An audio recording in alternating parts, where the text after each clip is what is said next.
akan mengakibatkan terjadinya perubahan iklim, climate change. Akan terjadi perubahan iklim. Sehingga wilayah yang tadinya panas akan berubah menjadi dingin. Wilayah yang dingin akan berubah menjadi panas. Inilah yang terjadi hari ini dengan tanah Arab. Inilah yang terjadi dengan Timur Tengah. La taqumu as-sa'ah hatta tara ashra ayatin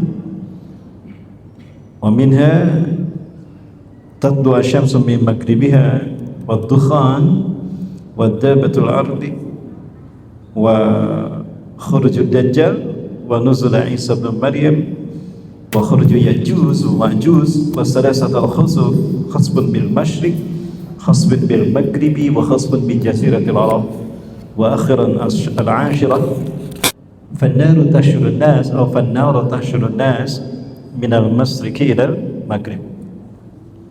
Allah disawabkan sadaqallahu lazim sallallahu rasul kan wa ala dzalika minasyaitin. Satu karunia yang sangat besar di Allah Azza wa Jalla pada kesempatan malam hari ini dengan izin Allah Azza wa Jalla saya bersama tim Yayasan Mutiara Quran Indonesia Peduli dan juga ada tim dari Riau Pekanbaru. Saya bersyukur pada Allah Subhanahu wa taala di dalam sela-sela safari dakwah kami yang ke-30 kali mungkin ya. Yang ke-30 kali kami ke Provinsi Riau. Dalam hal ini kami sampai di wilayah Rumbai. Allah takdirkan kami bisa hadir di Masjid Al-Husna Muara Fajar di wilayah Rumbai ini. Ini merupakan satu karunia yang besar dari Allah Azza wa Jalla dan juga satu kehormatan bagi kami bisa bertemu dengan Bapak Ibu yang sama-sama hadir pada kesempatan kali ini.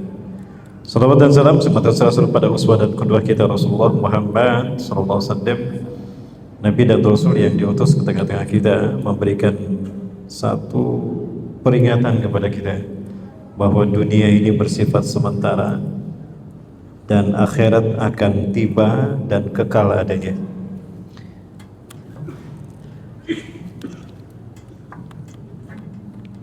Yang saya hormati dan saya muliakan karena Allah, Bapak Ketua Dewan Kemakmuran Masjid Al-Husna Muara Fajar, Bapak Ustadz Irwanto Hafizahullah, dan juga yang saya hormati dan saya muliakan karena Allah Imam Marwatib pada kesempatan kali ini yang semoga dirahmati Allah, yang saya hormati dan saya muliakan karena Allah para asatidzah dan asatidzah, hadirin kaum muslimin dan muslimat rahimakumullah. Bagaimana kabarnya Bapak Ibu, sehat? Alhamdulillah. Tidak ada yang kurang Bapak Ibu? Tidak ada. Baik, Bapak Ibu yang dirahmati Allah Subhanahu wa taala,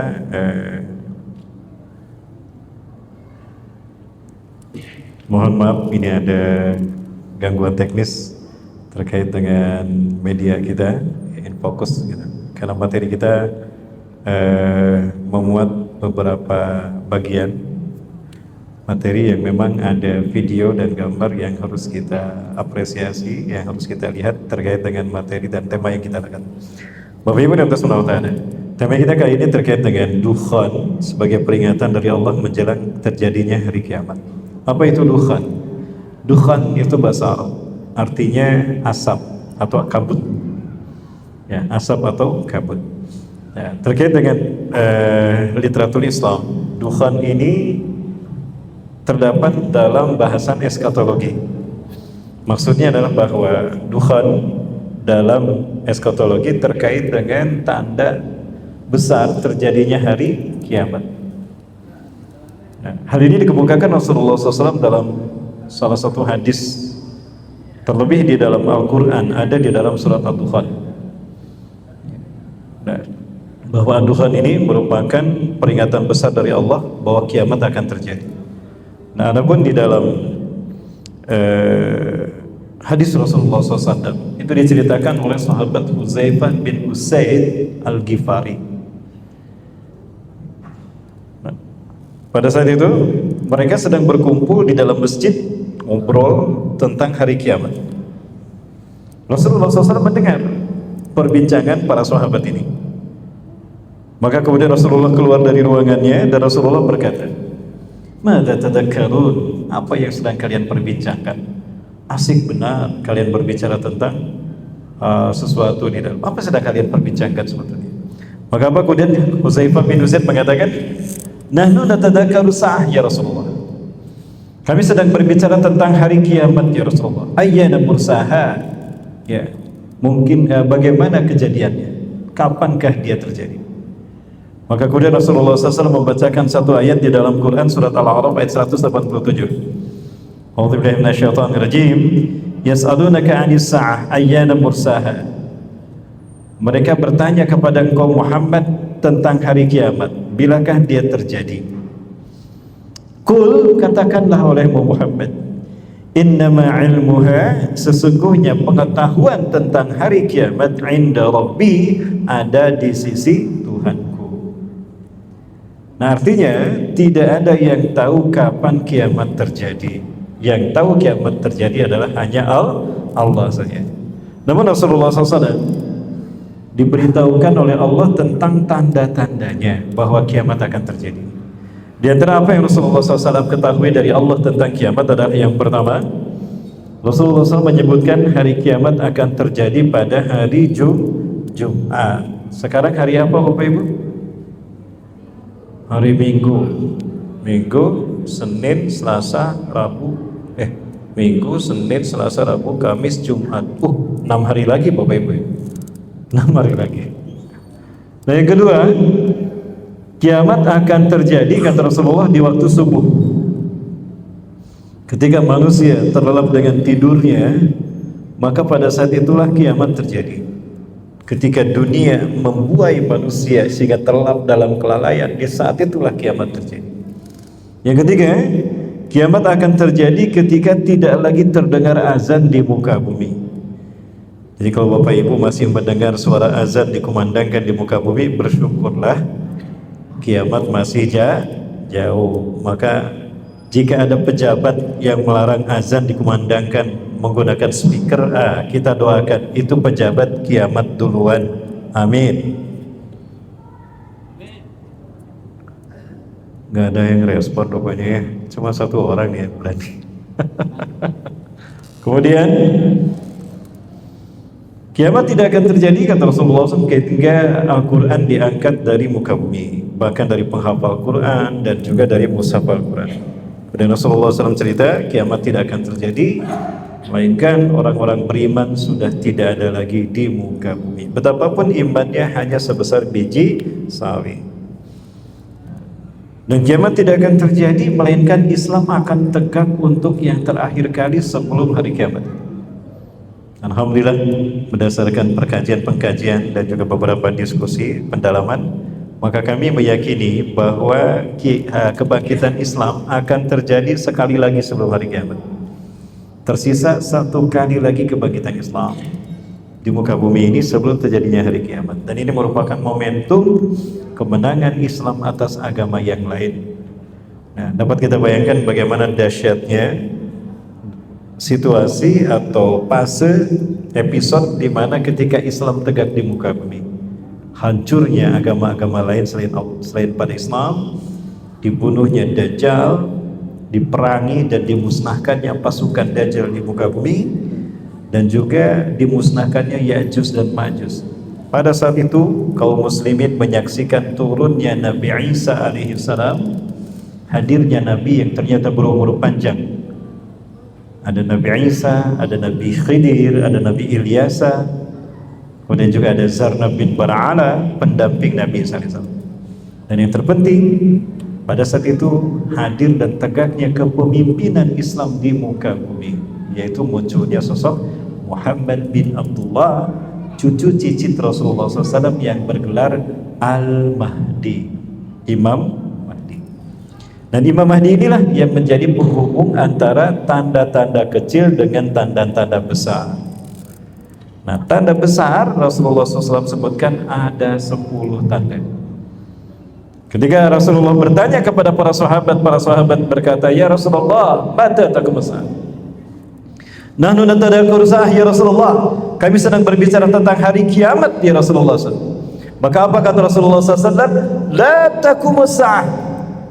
Tidak akan terjadi hari kiamat hatta tara asra ayatin, sehingga kalian akan menyaksikan 10 tandanya, 10 tanda besarnya. Nah, di dalam hadis ini Rasulullah menegaskan kalau tanda-tanda kecil itu banyak, bisa sampai 200 buah tanda. Namun tanda besar Rasul sebutkan ada 10 tanda. Apa itu? Saya menggunakan hadis yang diriwayatkan oleh Imam Ahmad, karena berbeda dengan hadis yang diriwayatkan oleh Imam Muslim, betapapun sumbernya sama dari seorang sahabat yang bernama Hudzaifah bin Usaid Al-Ghifari. Ada? Baik. Apa itu? Yang pertama, tatlu asyamsu min maghribiha, terbitnya matahari dari barat. Terbitnya matahari dari barat. Yang kedua, ad-dukhan, asap, kabut asap, tughattil arda 40 yawman hatta la yastati'un nas ay yufarriqu bainal laili wan nahar. Yaitu kabut asap menutup bumi selama 40 hari 40 malam. Inilah yang disebut dengan ad-dukhan, yang membuat manusia tidak bisa membedakan mana siang mana malam. Disebut siang gelap, disebut malam ada sedikit terang. Yang ketiga, munculnya binatang melata yang bisa berbicara kepada manusia.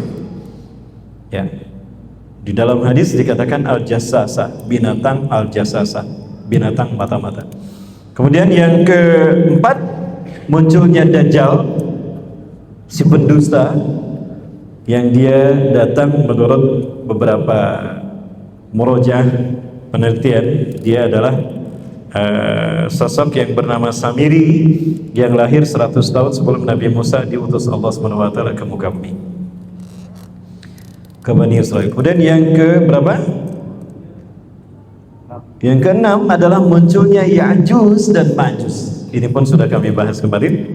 Ya'juj dan Ma'juj adalah bangsa yang kejam, biadab, yang melakukan kerusakan di muka bumi, melakukan genosid, pembantaian, ya, kanibal, dan menjadi sumber kerusakan di muka bumi, ya, ancaman bagi peradaban manusia.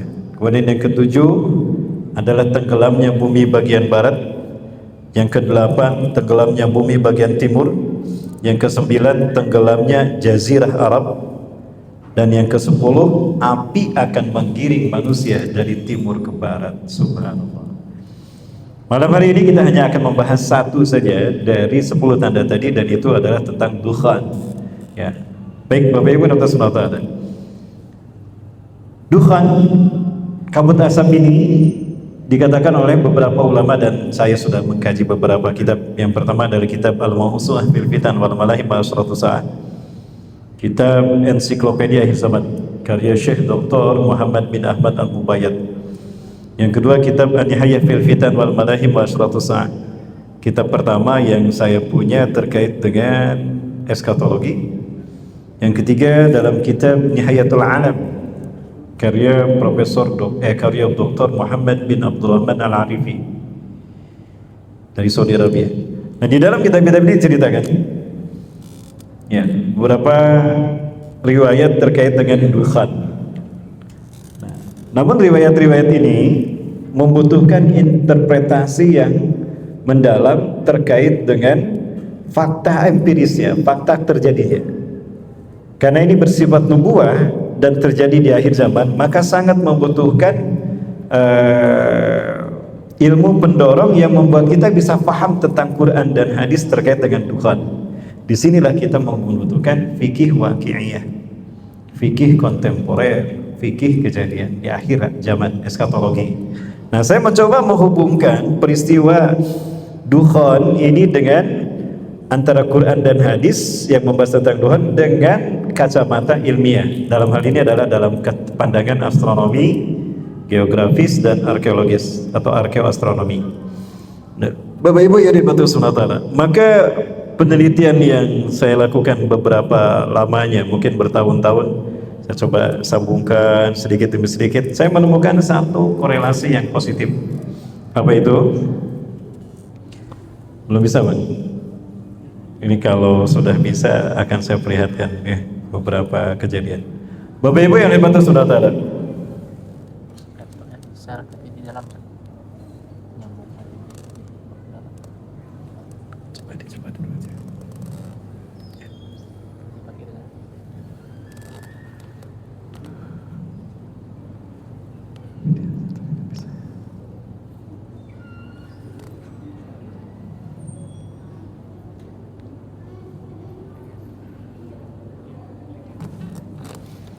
Bapak Ibu yang dibantu Subhanahu wa taala.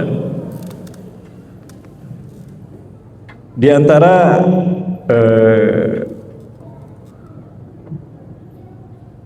materi yang saya dapatkan terkait dengan bagaimana kita memahami Tuhan adalah informasi terkait dengan satu planet atau satu benda langit yang disinyalir oleh para pakar astronomi dunia, baik oleh astronomi dari Amerika Serikat, dalam hal ini NASA, Badan Astronomi Amerika Serikat, kemudian juga oleh beberapa tokoh astronomi dari Jepang, dan juga ada seorang tokoh yang bernama Dr. Dmitry Bolikov.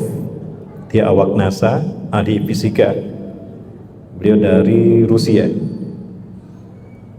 Mereka mengatakan bahwa ada satu benda langit yang berukuran besar, lebih besar daripada bumi, bahkan diperkirakan 300 kali lebih besar dari bumi. Benda langit ini gelombangnya terasa, radiasi gelombangnya, pancaran radiasi gelombang yang dimilikinya itu mengarah ke bumi. Nah, dari gelombang yang didapatkan bumi, maka dihitunglah pertama didapatkan jarak benda langit itu ke bumi, yang makin lama makin meluas dan makin membesar, maka diyakini benda langit ini ukurannya lebih besar dari bumi. Dari kecepatan gelombang itu berubah dan percepatan perluasannya, maka ditentukanlah ukurannya 300 kali lebih besar dari bumi. Dan dari arah gelombang yang makin kuat yang mana, maka diperkirakan benda langit ini mengarah kemana, itu ketahuan. Benda langit ini kemudian disepakati oleh para ilmuwan diberi nama planet Nibiru. Planet Nibiru, bukan bintang. Kalau bintang adalah matahari, dia punya api, ini planet. Dia tidak punya cahaya. Cahayanya adalah didapatkan dari matahari, seperti bumi. Nah, ini kan cerita. Ya, baik Bapak Ibu sudah 3 menit lagi belum. Nah, benda langit ini karena ukurannya lebih besar dan mengarah ke bumi, Bapak Ibu sekalian rahmati Allah, maka inilah yang memberikan pengaruh yang luar biasa kepada bumi. Artinya terjadi peristiwa di bumi yang menjadi respon bumi kepada datangnya benda langit ini. Apa yang terjadi? Satu, karena benda langit ini lebih besar ukurannya daripada bumi, maka bumi tertarik sebetulnya oleh benda langit ini. Gravitasi benda langit ini lebih besar daripada bumi. Karena volumenya lebih besar, maka bumi ini tertarik sebetulnya. Namun karena bumi terikat dengan revolusi gravitasi matahari, dan dia berevolusi terhadap matahari, dan dia ada orbitnya, dia terikat dengan gravitasi matahari, maka dia tidak tertarik ke benda langit ini. Yang terjadi adalah bumi bergeser. Nah, bergeser begini Bapak Ibu. Terjadilah peristiwa yang disebut dengan polar shift, pergeseran kutub. Kutub utara bergeser, kutub selatan pun bergeser. Efek yang pertama itu. Efek yang kedua adalah terjadinya perpanjangan waktu. Terjadinya perpanjangan waktu. Artinya belahan bumi yang ada di sini akan mengalami perpanjangan waktu yang berbeda dengan bumi yang di sini. Dan Rasulullah SAW kemudian mengatakan terkait dengan ini, saya menemukan sebuah hadis di dalam Sahih Muslim, Syarah Syekh An-Nawawi dalam kitab Sah wa Asratus Sa'ah. Dikatakan di dalam hadis ini, Rasulullah bersabda, "Sayati 'alaikum lailun tuluha kasadasati layalin." Akan datang satu malam yang panjangnya sama dengan 3 malam. Sekali lagi, akan datang satu malam yang panjangnya, gelapnya sama dengan 3 malam. Rasulullah SAW mengatakan, "Sayati 'alaikum," akan datang kepada kalian. Kemungkinan besar yang akan mengalami gelapnya malam 3 kali 24 jam adalah umat Islam. Artinya, pergeseran kutub utara dan selatan ini mengakibatkan adanya perpanjangan waktu. Yang mengalami gelapnya malam 3 kali, ada 3 kali 24 jam adalah umat Islam. Jadi ada kemungkinan wilayah Asia Tenggara, Asia sampai Timur Tengah. Eropa itu akan mengalami, Barat akan mengalami perpanjangan siang. Ini efek yang terjadi yang pertama. Dan yang kedua, pergeseran kutub. Kemudian juga ada perpanjangan waktu. Yang ketiga, akan mengakibatkan terjadinya perubahan iklim, climate change. Akan terjadi perubahan iklim. Sehingga wilayah yang tadinya panas akan berubah menjadi dingin. Wilayah yang dingin akan berubah menjadi panas. Inilah yang terjadi hari ini dengan tanah Arab. Inilah yang terjadi dengan Timur Tengah. Dengan tanah Arab. Ya.